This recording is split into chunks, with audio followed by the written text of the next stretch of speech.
وكذلك جعلناكم أمة وسطا لتكونوا شهداء على الناس ويكون الرسول عليكم شهيدا. Kewajiban menuntut ilmu sesuai dengan jadwal ya, temanya adik-adik yang ditugasi Bapak Ibu Guru, temanya hari ini kewajiban menuntut ilmu agama Islam ya. Kewajiban menuntut ilmu agama Islam. Secara umum setiap orang muslim laki maupun perempuan itu semua wajib menuntut ilmu agama Islam ya, wajib secara umum atau secara prinsip memahami ajaran pokok-pokoknya itu semua wajib diwajibkan oleh Allah dan diwajibkan oleh Rasulullah Shallallahu Alaihi Wasallam ya. Sebagaimana firman Allah ada di surat At-Taubah ayat 122, Allah Subhanahu wa taala berfirman, "A'udzu billahi minasyaitonir rajim. Falaula nafara min kulli firqatin minhum ta'ifatun yatafaqahu fid-din." Ya.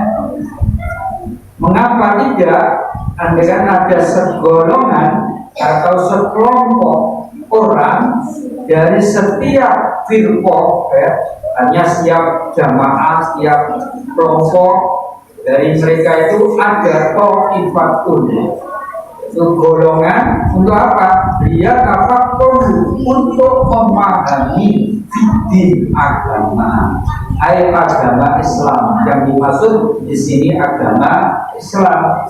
Jadi kalau menurut para ulama, kalau mengkaji Islam, menuntut agama Islam secara detail, secara rinci, itu hukumnya fardu kifayah.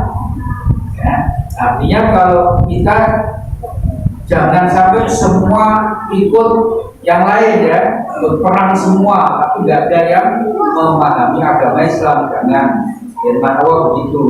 Maka dalam anak-anak kita ya, ada yang kalau suka mondok bagus ya.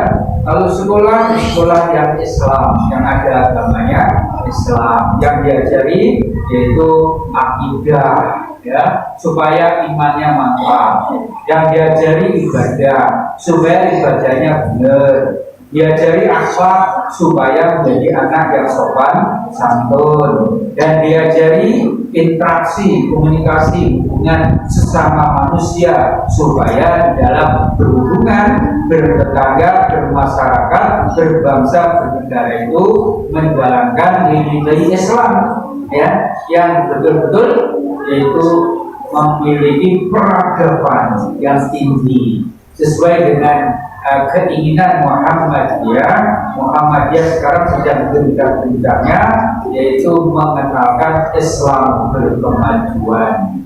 Yang dimaksud Islam berkemajuan itu Islam yang dasar tauhidnya murni, ibadahnya murni, dasarnya Al-Quran hadis ya, prinsipnya istihad terus terbuka, perilakunya wasatiyah, tengah-tengah, nggak terlalu ekstrim juga nggak terlalu bawah ya, dan toleran, moderat, dan suka memaafkan. Itu yang digalakkan yaitu Muhammadiyah, karena memang Islam diturunkan oleh Allah ke bumi ini adalah rahmatan lil alamin, membawa rahmat bagi seluruh alam, bukan umat Islam toh ya, bukan manusia toh ya, manusia ya, hewan ya, alam. Kalau ke dunia realitanya ada orang selain Islam, ya juga termasuk cuma Allah. Urusan nanti mereka ada di sana, ya itu urusan Allah, bukan urusan di kita. Nah, kita tetap yang prinsip Islam. Kemudian Allah juga berfirman di surat Al-Mujadalah ayat 11, A'udzu billahi minasyaitonir rajim, yarfa'illahu alladziina aamanu minkum walladziina utul 'ilma darajat, ya, bahwa Allah akan mengangkat ya, dari kamu orang-orang yang beriman satu. Yang kedua, orang yang berilmu. Apa yang diangkat? Derajatnya. Artinya, orang beriman dan berilmu itu pasti akan memiliki derajat yang tinggi, baik di dunia ini maupun lebih di sisi Allah. Iman ke orang, ilmu kok tambah kurang. Makanya iman dan ilmu harus menyatu. Ya, harus orang berilmu harus beriman, beriman harus berilmu. Iman itu akan mengendalikan perilaku, ilmunya akan mempermudah dia mengelola untuk sumber alam dunia ini. Berarti telah memberi menjalankan amanah Allah Subhanahu wa Ta'ala. Jadi wajib ada yang belajar Islam ya.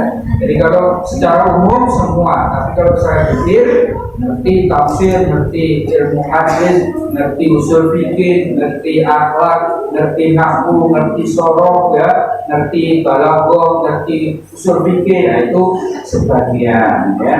Itu sudah ada yang belajar, sudah cukup ya. Nah, yang lain belajar ilmu yang lain ya. Itu insya Allah akan diangkat derajatnya oleh Allah.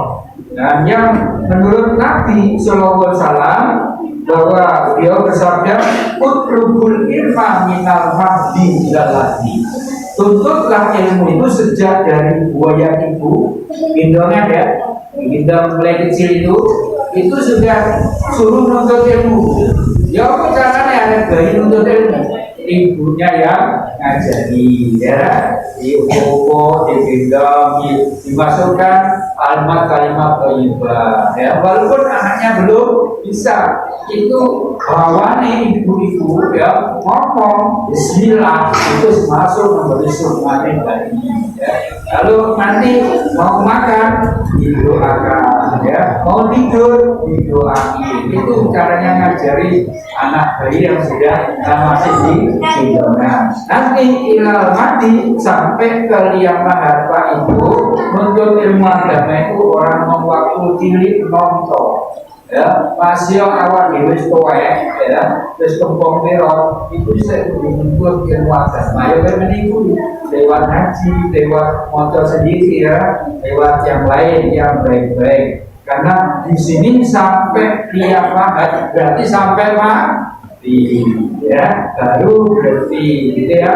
Nah, apa dalil menuntut ilmu wajib? Rasulullah bersabda, "Talabul ilmi fardhatun ala kulli muslimin wa muslimatin." Ya, menuntut ilmu itu wajib bagi setiap orang muslim, laki-laki ya, dan perempuan.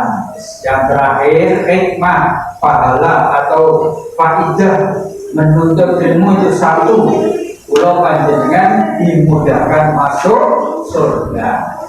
Ya, man salaka tariqan yaltamisu bihi ilman sahalallahu lahu tariqan ilal jannah.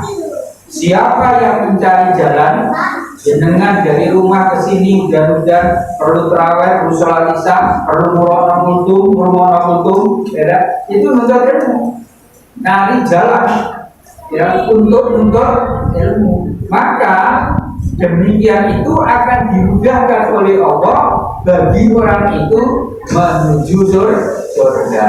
Jadi wong sing gampang mlebu swarga itu wong sing golek ilmu. Nek ora tau golek ilmu, ya ora iso gampang mlebu swarga.